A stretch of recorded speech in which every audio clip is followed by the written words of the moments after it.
All right. All right, welcome to Postgame news conference for Game 6 of the Credit Union 1 West Coast Conference Women's Basketball Championship. We have San Francisco head coach Molly Goodenbauer and then student athletes Ina Cargill and Natasha Tashova. We will start with an opening statement from the coach and then questions for the student athletes. Well, we're really excited to be able to play on a third day of the tournament. I think we talked a lot about today it would be really important to get a great start. Yesterday we did not get a great start. We were 2 of 21, I think, from the field, and we wanted to use that to our advantage, knowing that it's difficult. While you want to get a high seed, it's also difficult to sit all week and wait to play a game. And that first game, you've got some jitters, you're a little bit nervous, you're a little bit tentative. So we kind of had that under our belt. We'd played that first game and been through that.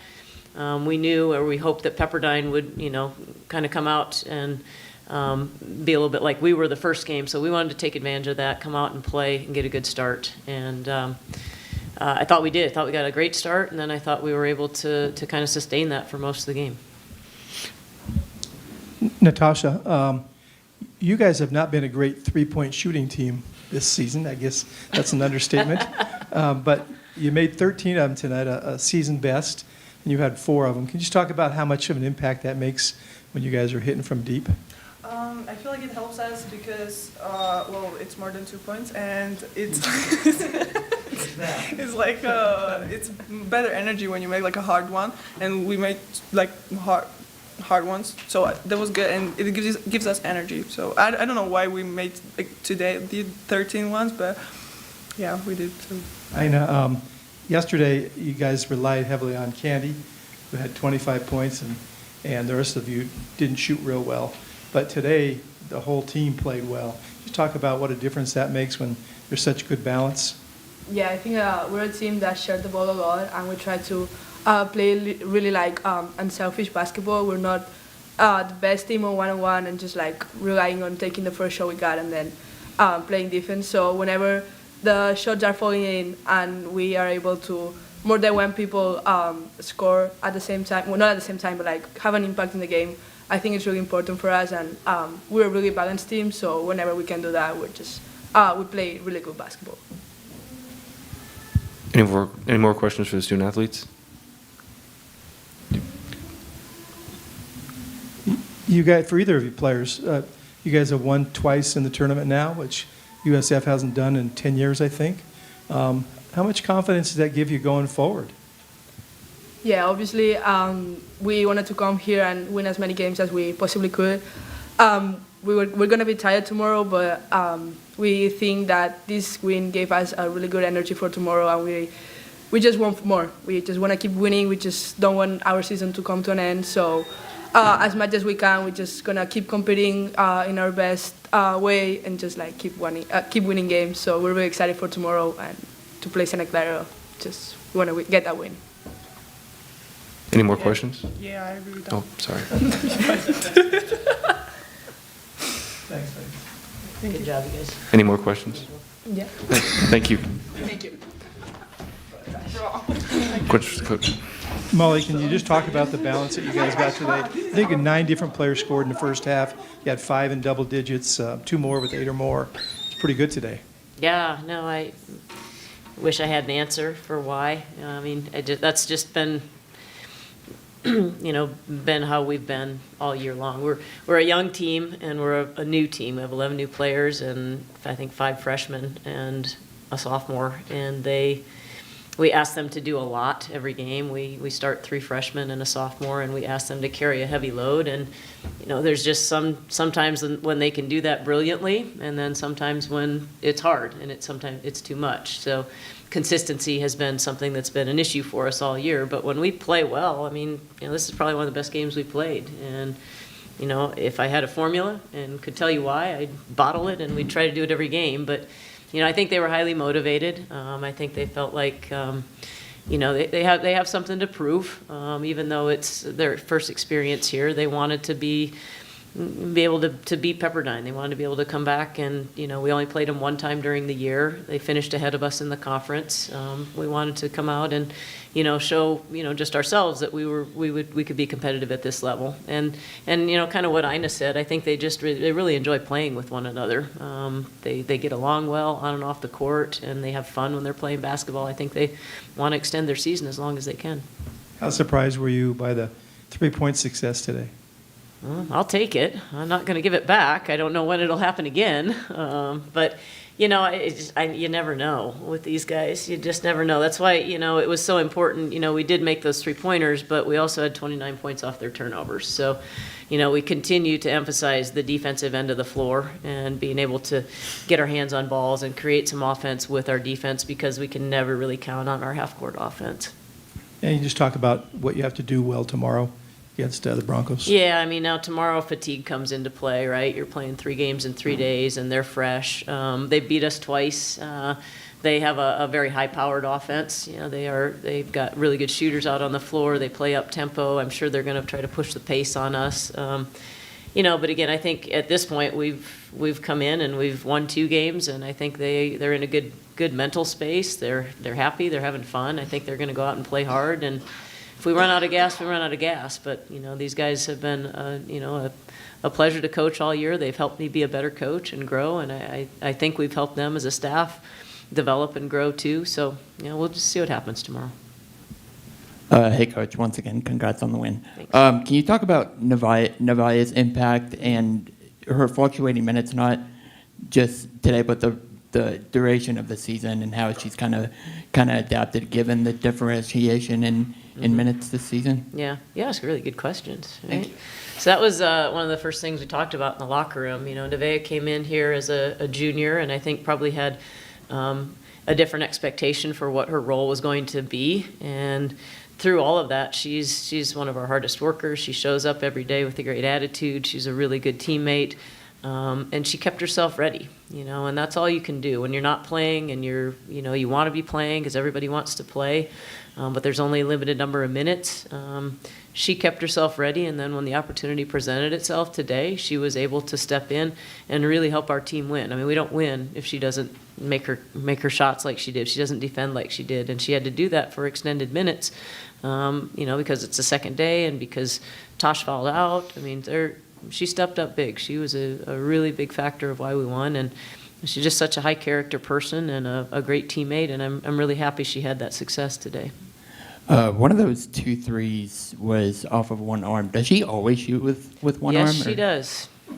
Yes, she does. Yes is all I'll say. Any more questions for Coach? Thank you, Coach. All right, thanks, guys. Thanks, Molly. Thanks, Molly. Yeah, gotcha.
All right. Welcome to the postgame news conference for Game 6 of the Credit Union 1 West Coast Conference Women's Basketball Championship. We have Pepperdine with head coach Katie Faulkner and student athletes Ellie Guinea and Ivory Finley. We will start with a opening statement from the head coach. Hi. I just want to say what an honor it's been to coach this Pepperdine team this year. I don't think people are talking about it enough of just the incredible story. You know, you have last March, I'm reflecting, sitting here going, people are asking me, well, who you have coming back next year? And I'm like, nobody, and knowing what we have ahead of us and the puzzle and the mystery that it was going to be. And I'm just really grateful for going into April, knowing what we wanted to build and sticking with that vision. And there were times you could have been swayed, times we could have been discouraged as a staff, but we went in with a vision to find character. We went into the vision with a vision to find winners, people who weren't going to be entitled, knowing that this was going to be a rebuild, knowing that this was going to be hard, knowing that this was going to be a whole new team, and grateful for the pieces that we found, and then that whole storyline, right, of putting it all together, and just the willingness of these girls to constantly give in to the team. I'm really proud of that. And I think what we were able to accomplish this year is truly remarkable and I think is one of a kind across the country. If you ask me, no one else in the country did what we did this year. I think we had the 4th largest turnaround in the country. And we did it with no superstars. We did it with a team. And I'm really proud of that. And people, are you shocked by this? No, I'm not. Not when you have Ivory Finleys and Ellie Guineas and Tasias and Shornas and Megan Fizos. I mean, do you know these people? Have you asked about their stories? Have you gotten to know them? Because who they are is truly remarkable. And so, I think that this is a beautiful foundation for where we're headed. I think they did a beautiful, humble job of building something, and I think that we can be proud of that. So that's my statement. Questions for the student athletes? Yeah, ladies, Jeff Ferrato with the West Coast Conference. Ellie, can you just talk about, they had a game under their belt in this building, and they got rid of the day one jitters, and you guys came in today kind of cold, and I'm wondering, did that have any impact on you? Do you think it was hard to kind of get into it because they jumped out on you? I think we did a really good job this week with preparation. It's difficult not knowing, which of 3 teams you're going to play. So our coaching staff did a great job of preparing us for every single team possible. And I think that's just something we need to take accountability for. As players, we knew there's going to be, an adjustment period, but I think that adjustment period was a little prolonged and kind of dug a hole that first quarter where they came out swinging and we weren't able to respond fast enough. But I think it's just a learning experience for us, honestly. They're not a very good three-point shooting team, but they made 13 of them tonight. How surprised were you by what they were able to do there? Honestly, it's we just got to step up and defend the three-point line, but kudos to them for shooting the ball well, and honestly, we just got to take accountability and guard the three-point line. For either or both of you, I don't know what opportunities are out there for other tournaments, but would you like to keep playing? You want to go first? Yeah, I'll go first. Of course, yeah, we would love to keep playing. I mean, we want to show what we can do and what we worked so hard for this whole season. And honestly, we're all prepared for what's next. And whether that's playing or not, we're still going to stick together as a team. Yeah, I think this game kind of leaves a sour taste in your mouth when you look at the resume of what we've done in the past and how much potential this group has and how we've been able to perform. And I know that wasn't what the outcome we wanted, but also we have 4 amazing seniors who are just great people, and if they want to keep playing, I'm right there with them. I would love to keep playing, but it's also something that I would want to do for the people next to me. So any committees out there, you know what to do. Team on 3. Yep. Any more questions for the student athletes? Thank you, student athletes. You're free to go. Thank you. Good job, guys. Yeah, let me ask you the same question I asked Ellie, which is coming in having had to wait for days for the game. You had scouts on everybody probably, but you hadn't played in the game, and USF got one under their belt yesterday. Is that difficult? I think there's, a ton of scenarios that you just can't quite replicate, right? And that was all year for us. Again, you can't replicate 12 new players. That's just something that is going to constantly be a foundational thing, and you keep growing. I think you can't replicate being up 14 at Oregon State at home, right, and holding a lead for the first time against a team that was picked to win the league, right? And you have a bunch of players that have never done that before. And, navigating all of those experiences this year, I think there was once a time, we have these 1-point losses, 2-point losses that we are 16 points away from being 17-2, right? And so that, that's unfathomable again, and you know it. But you have to also, accountability, we weren't. And I love that both of them mentioned accountability, because that's our third standard, is be accountable. And so at the end of the day, we weren't, and we didn't win those games. And so we had to learn what it took to win, and what it took to play with a lead. We have to learn how to be a 6th seed, right? And so, you're sitting watching one round, round 2, right? And coming in round 3, right? And you have to know how to punch first. And, it's unfortunate. I don't think this game is a representation of who we are. I think there was just inconsistency in our response to getting kind of punked first. And credit to them. That I will praise Molly all the way. I think she's a heck of a coach. She's been there a very long time and done a really good job with this crew. And, and so, of course, they played, 13 for 31 is a heck of a showing, So we have to find a way to not let the snowball effect come back, right? And it's hard in tournaments. You have to have played in it. You have to have an edge. You have to have an obsessive belief, right? No matter what, that you're gonna be in it, even if they go on a run, even if you're down 12, even if whatever, we can win this game, right? And Ellie Guinea's learning that, right? Tasia's learning that. How great of a lesson that is for Soleil and our returners, right? And so, too little, too late was a little bit the message for today. But we'll remember it and we'll learn from it. And that's one thing I know Pepperdine will do. Any more for questions for the coach? Thank you, Coach. Thank you.